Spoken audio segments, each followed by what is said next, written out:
9월 15일 오늘 만나 성경 말씀은 역대상 1장 7절에서 10절까지의 말씀입니다. 그날 밤 하나님께서 솔로몬에게 나타나셔서 내가 너에게 무엇을 주기를 바라느냐 나에게 구하여라 하고 말씀하셨다. 솔로몬이 하나님께 여쭈었다. 주님께서 나의 아버지 다윗에게 큰 은혜를 베푸셨고 또한 나로 하여금 아버지의 뒤를 이어 왕이 되게 하셨습니다. 주 하나님, 이제 나의 아버지 다윗에게 하신 말씀을 그대로 이루어 주십시오. 주님께서 나를 땅의 티끌같이 많은 백성의 왕으로 삼으셨으니 이제 지혜와 지식을 나에게 주셔서 이 백성을 인도하게 하여 주십시오. 이렇게 많은 주님의 백성을 누가 다스릴 수 있겠습니까? 아멘.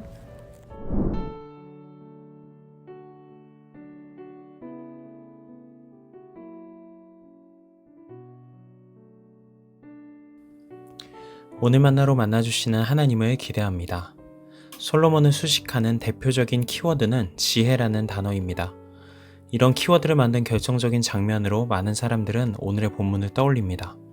하나님께서 무엇을 바라는지 솔로몬에게 물으셨을 때 부와 재물, 영광을 구하지 않고 지혜와 지식을 구했다는 내용입니다. 그런데 상대적으로 그 지혜와 지식이 정확히 무엇을 위한 것이었는지 또 어느 시점에 구한 것인지를 함께 기억하는 경우는 많지 않은 것 같습니다. 오늘 본문 10절에 보면 솔로몬은 이렇게 말하죠. 이제 지혜와 지식을 나에게 주셔서 이 백성을 인도하게 하여 주십시오. 이렇게 많은 주님의 백성을 누가 다스릴 수 있겠습니까? 본문을 유심히 보면 솔로몬은 주님이 지혜를 주시지 않는다면 백성을 다스릴 수 없다라고 생각하고 있었던 것으로 보입니다. 여기서 다스리다 라고 번역된 히브리어의 원어는 판결하다, 재판하다 라는 의미를 가지고 있는 샤파트입니다.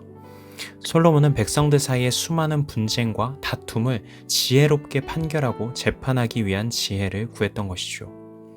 조금 더 넓은 의미로 생각해 보기 위해서는 구약성서의 예언서에서 강조하고 있는 올바른 재판의 가치를 기억할 필요가 있습니다.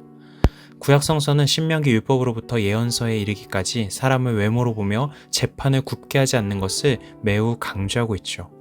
그 이유는 어렵지 않게 상상해 볼 수 있습니다. 누군가가 가진 준수한 외모, 막강한 재력이나 사회적인 지위에 시선이 현혹되어 부당한 판결을 내리게 될 때 그 피해는 고스란히 반대편에 가난하고 힘없는 자에게 누적되기 때문이죠. 하나님은 예언서에서 선지자들의 입을 통해 줄기차게 이것을 말씀하십니다. 외면적인 조건에 의해서 하나님의 형상인 사람들을 함부로 왜곡되게 바라보고 판단하지 말아라. 정리해볼까요? 솔로몬은 하나님에게 지혜를 구했습니다. 그런데 무엇을 위한 지혜였는가가 중요합니다. 솔로몬이 하나님께 구한 지혜는 자신의 눈앞에 다가올 수많은 하나님의 형상인 백성들을 보여지는 외면적 조건으로 또는 자신이 가진 주관적인 기준과 선입견으로 왜곡시켜 바라보지 않을 수 있도록 지혜를 구했던 것입니다. 또 한 가지 염두에 둘 것은 솔로몬이 지혜를 구하고 있는 시점입니다. 솔로몬은 다윗이라는 이스라엘 역사상 가장 위대한 왕의 뒤를 이어야 하는 사람입니다.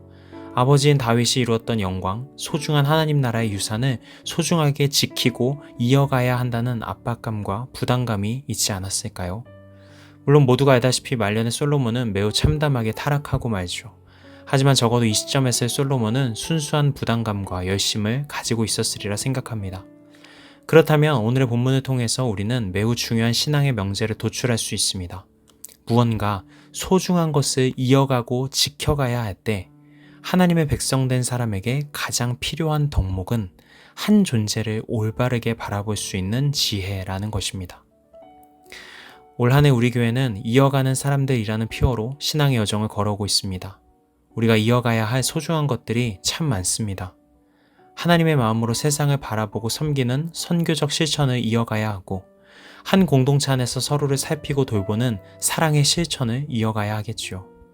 그리고 무엇보다도 하나님이 주인 되시는 높은 뜻의 가치를 소중히 지키며 이어가야 합니다.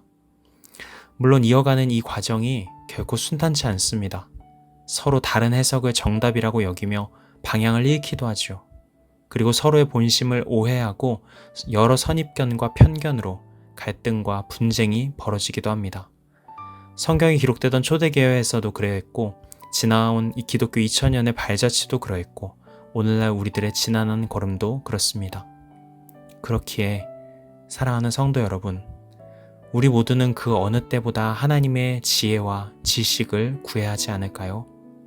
교회의 모든 리더십들로부터 성도님들에 이르기까지 모두가 서로의 존재를 왜곡시켜 바라보지 않고 하나님의 형상으로 바라볼 수 있도록 서로의 마음을 헤아리고 보듬어 나갈 수 있는 지혜와 지식을 달라고 말입니다. 때로 서로 갈등하고 오해할 수 있지만 교회를 사랑하고 소중히 여기며 높이 뜬 정신을 더욱 아름답게 보듬어 가려는 마음은 모두 동일하기 때문입니다. 후히 주시고 꾸짖지 아니하시는 지혜의 하나님께서 당장은 다 할 수 없지만 결국은 가장 좋은 길로 우리를 이끌어 가시고 우리 각자가 마땅히 행할 바를 알려주시리라 믿습니다.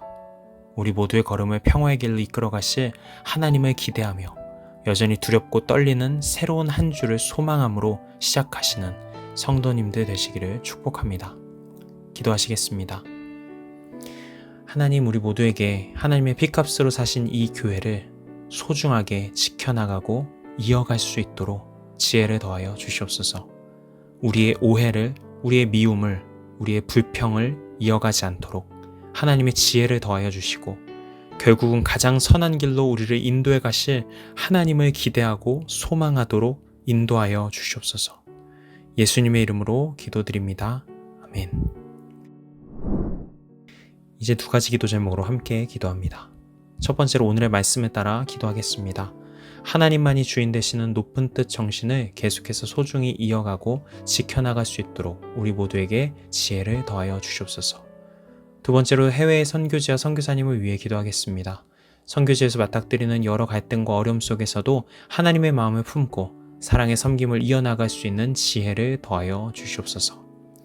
이 제목으로 기도하신 후에 개인 기도로 나아가시겠습니다.